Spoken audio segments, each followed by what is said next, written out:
Their V12, a liquid luxury in the form of a Belgian-style quad. This is from 2008, which is actually, oh my God, this is basically the same day, well, almost the same time of the month, 2008. So 1 year age. Perfect, perfect. Let's see. The simple in its creation of magnificent and its maturity. This wonderful ale begins nature most humble offerings. Water, malted grains, and hops. Our soulful yeast breathes life and depth into each brew. Of course, Bill and Ron, cheers, the brewmasters of victory. So let me see what we got here for a little information. A sessionable 12% alcohol by volume. So that's good. Yeah, lots of that. Yeah, it's good times. So let's crack it open and see what we have going on here in the glass. Let's get it going. Pop the top. So we're gonna twist, twist, twist. Woo! Pop the top. Nice pop on that one. See there? There you go.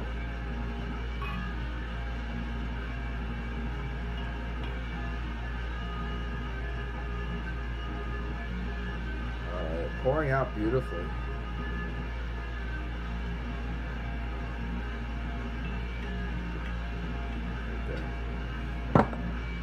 Okay. Let's just put the V12 logo right about yeah. Yeah. Yeah. Okay. Okay, like beautiful streaming carbonation, kind of little tonalities of caramel, a little bit of orange caramel hue there, kind of riding around the glass. Nice streaming carbonation, as you can see. Using my Clarion River Brewing Company glass from Clarion, Pennsylvania, so definitely check this stuff out.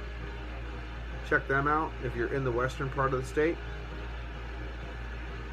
Really, really nice, nice. Let's see what we have here. Little ring, little soft head, white head right there. And of course, sheets, blankets, comforters, a whole pillow set of alcohol legs sticking to the side of the glass from that 12%, as to be expected.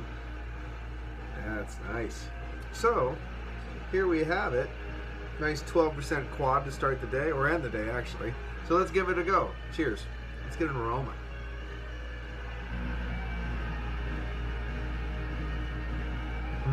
Roasty toasty, brown bread, a little bit of a red apple peel, subtle earthy spiciness, pepperiness, clove,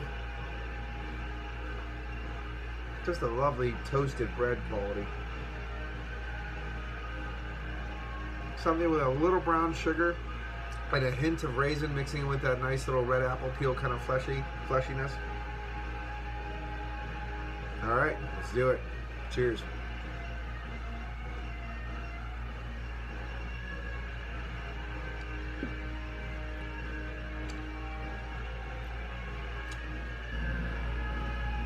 Smooth. A little bit of a burn right here from that 12% alcohol by volume, but it doesn't feel like it's something you couldn't get acclimated to pretty quickly.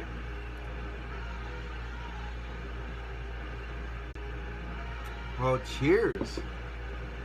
Goddess has just showed up. And cheers to you. Have a great day at work, by the way.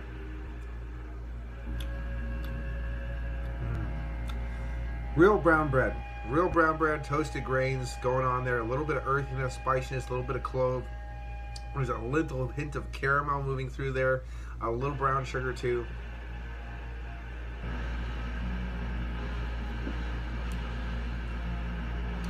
There's a softish hint of raisin. I lost a lot of that red apple peel that I really do love in certain Belgian quads and stuff. And I lost that, which is a little bit of a sad thing.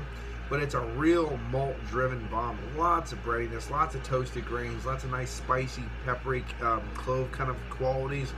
Really nice. And again, already, that 12% alcohol by volume has been just completely absorbed, you know what I mean? Like, you get acclimated to it very quickly.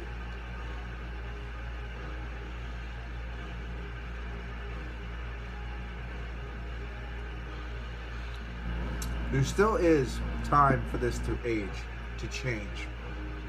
The ethanol alcohols in here are still coming out very fusel almost. They're coming out. The dark fruits have not matured and came with that ethanol alcohol. You know, they haven't actually matured, broke down. The oils gave you those dark fruit tones, and the malt definitely is very malt based with all those beautiful bread tones. That can change too with time too. So, excuse me, little carbonation. Did I mention there's carbonation? This beer can definitely still sit, and it's aging fine, and you can just tell when you drink this. This is one of the beers from, it's one of the few beers from Victory Brewing Company I haven't had. And I've had a plethora of beers from them too. So this one, now I finally actually had the chance to grab it. I really do enjoy it. If I see any more in the Danville area that I bought this from, I'm definitely going to pick them up, throw them in the dungeon, and really let these age and mature for a few years. And maybe it'll become just as amazing and as the Maretsu was, or maybe even the less small. I mean, they were just staggeringly good. I have another one here. This is a triple. It's either a double or a triple. I think it's a triple. But from the Rochefort, you know, I have that here. But this is a relatively new bottle, I'm pretty sure. So I don't know. I might just save that one. I actually reviewed that one on my channel before. So this kind of concludes, except for the Rochefort, it kind of concludes that Danville beer haul I did. So I might run down there, and now that I know what I like and know what I don't like, which I pretty much liked everything, I might just, you know, yep, and fill a card up and just do that. That'd be just awesome. Oh no, you can have it too. Believe me, I'll make sure there's a couple saved. That's good. There you go. They're all the beers can be shared by Vikings or goddesses. It doesn't matter. So you're good. Not just guys only. The ladies like the beer too.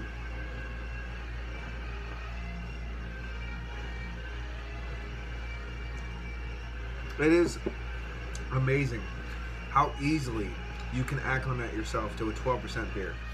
The first one, it showed its character, it showed its strength, it showed its robust kind of qualities. And the second one, a little bit less, and by the third, creamy, nice head, good body, nice complexities. The burn is utterly gone, and it becomes a very drinkable and very dangerous beer. Yes, a couple of these, and you don't know what the hell is going to happen. But that's a fun time. Hey, you know, some of my most fun times have came from my worst decisions, if you know what I mean. So there you go. Whoa, whoa, whoa. Anyway, let's throw some more in there. This is a Belgian quad. This is spontaneously fermented in the bottle. I am fairly sure there is a nice little glaze of a yeast cake at the bottom of this. So I want to drink this down, shake it up, get the sedimentation in there, and see what changes with the V12 from Victory Brewing Company.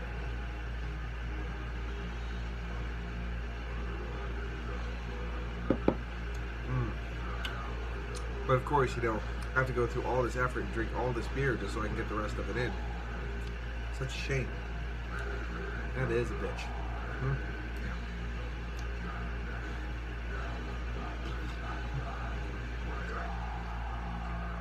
That's naughty. Let's see. Let's check it out. Let's see what we have here, if it hazes up at all. Should haze up a bit.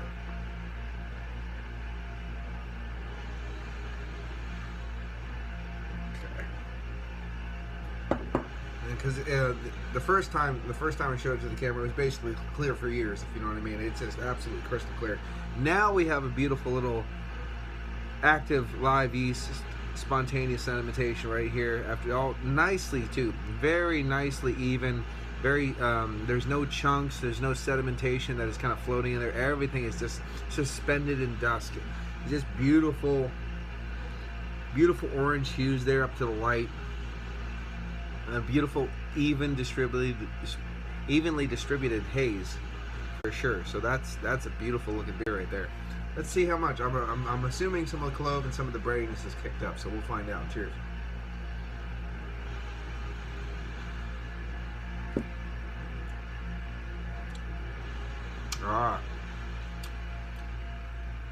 The clove is kicked up, the breadiness is kicked up, the mouthfeel has kicked up.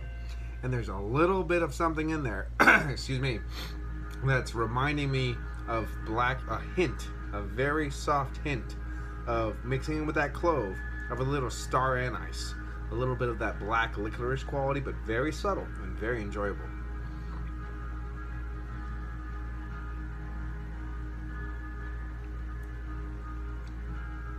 Just mixing in with those different spices, this waft, this sweet waft of a star anise coming to the forefront too. So definitely nice with the, oh my god, very, very nice with the sedimentation. And that creamy body just lends to the decadent flavors. It lends to the lusciousness. It lends to the drinkability. It's just really, really nice. Get the rest of these sudsy wudsies in there. And we'll just finish off the review for the V12 from Victory Brewing Company. 1 year of age. This was bottled August the 14th, 2018. So only in 10 days will this be officially 1 year old. And there's a viewer right now that will officially be a year older in 5 days. So I'd like to say early happy birthday to you. You know who you are.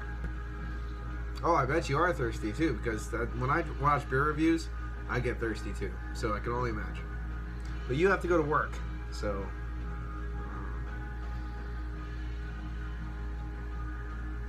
I'm only drinking because I just came home from work. It's a really good beer. So many of these beers I really enjoy, but I know they're not done. They're all aged, and I know they're not done doing their aging, if you know what I mean. When you can tell them from fresh to now, where you can see the progression. So I'm not going to give this a 9 out of 10. I'm going to give it an 8.5. Excuse me. There still are so many flavors and compounds in this beer that are not yet there. They're starting to. But right now, it almost tastes like a very mild English barley wine, if you know what I mean, because they don't have that. It doesn't have that ripe fruit quality, and it doesn't have that red apple peel. It doesn't have some of those qualities that you would get from a good quad. It has a very nuanced English barley wine feel right now because it's not done aging and churning into what it should be. It was the last beer for my Bloomsburg beer hall. Once I saw it was only 2018, I kind of didn't want to open it. Let me sit for it. But at the same time, I wanted to see where it was. I wanted to see what the sediment was. I wanted to see where the yeast was. I wanted to see where the carbonation was, to let me know if I want to buy some more. And I'm happily surprised by this beer. I'm going to give it an 8.5 out of 10. It's the first time I've actually reviewed it, and it's really, really good. So definitely pick this up if you're in the area. If you see this, definitely do that. I would pick up more than one for sure. You can enjoy the one, and then you can come back and you can age the other for sure. What's up, Jeff? I haven't talked to you in ages. In absolutely ages. So cheers to you, Jeff, man. Good. I hope you're doing good. Definitely pick up more than one. Enjoy what you have, and then put the rest in the cellar. How many? Because this thing can age. It's doing a great job. I would recommend, and sometimes I don't say this on my things, but if way fucking too long for sure. If you have beers like this, try to keep them like this if you're going to age them for a prolonged period of time, just to keep the cork moist and keep it firm without, because the more moist and more secure the cork is, the less chance of oxidation. And sometimes people have these beers in cellars for 6, 7, 8, 9, 10 years like this, and that cork is just getting drier and drier and drier, and the more chance of failing it will have. So try to do this try to get a fresh beer though, and do this. Like it's a little rough when you get an almost oxidized cork and then you do this, because then it's pouring and then there's foam coming out of the thing and you're like, oh my god, you know what I mean? So if you get fresh ones like this, if you ever buy fresh beers, they look like this, they're cork and cage, and you want to save them, by all means, throw them in a shelf, you know, like a little shelf, saving shelf, on the side. Keep the cork wet. And this goes with wine too. And actually, this is one of the things I learned when I was doing wine, you know, education bullshit, researching and blah, blah, blah. Same thing goes with this. Same thing goes with beers. Keep your corks moist, like your women. Keep them nice and wet. And they will last and last and last and last. You know what I mean? So there you go. And you won't get oxidization, because that sucks. I actually bought a case of beer. The George Gale's Prize Old Ale. No, it's George Gale's Conquest Ale. I bought a whole case of it because I loved it that much the first time I had it. And it was already, you know, fucking stupidly 10, 11, 12, 13 years old. So I bought a case of it. It's like 19 years old. It's corked and caged. No, it's not corked. It's not caged. It's corked, and then there's a plastic seal that goes over it. Even though that plastic seal was on that bottle, the corks still deteriorated and dried out enough to oxidize well, I only had one, but it was oxidized. Bad. Vinegar bad. So it just goes to show you, no matter what seal you put on that thing, keep your cork moist.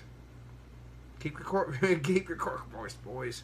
But then, just to prevent bad beer, because the worst thing you could do is spend money and waste it on bad beer. I mean, like, that is just, that's a tragedy. You know what I mean? So there you go. So, and if you're lucky, you can take that bad beer that you know is bad without it being open and be like, yo, hey, I got this beer, you want to try some? Oh, $50, man. And you sell it, and then you're like, ha, ha, ha. Then go buy better beer. You know?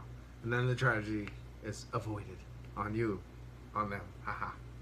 Anyway, yes, I'm waffling now. It's been a long time. But, good beer. I just wanted to say about the cork thing because I got fucked pretty hard. Anyway, good beer. 8.5 out of 10. Do check it out. Again, Victory Brewing Company, downtown Pennsylvania. This is definitely not my first Victory brew. It's been like 30 brews by now. Another quality beer from a quality brewery. This has been Paul from PABrewNews. Thanks for everybody that tuned in, watching the whole deal. Oh, thank you very much. My lovely, lovely, lovely lady. Right there. Giving me all the praises. So thank you very much. And this has been Paul. PABrewNews. I'll see you on the next one. Cheers. Oh. Good beer.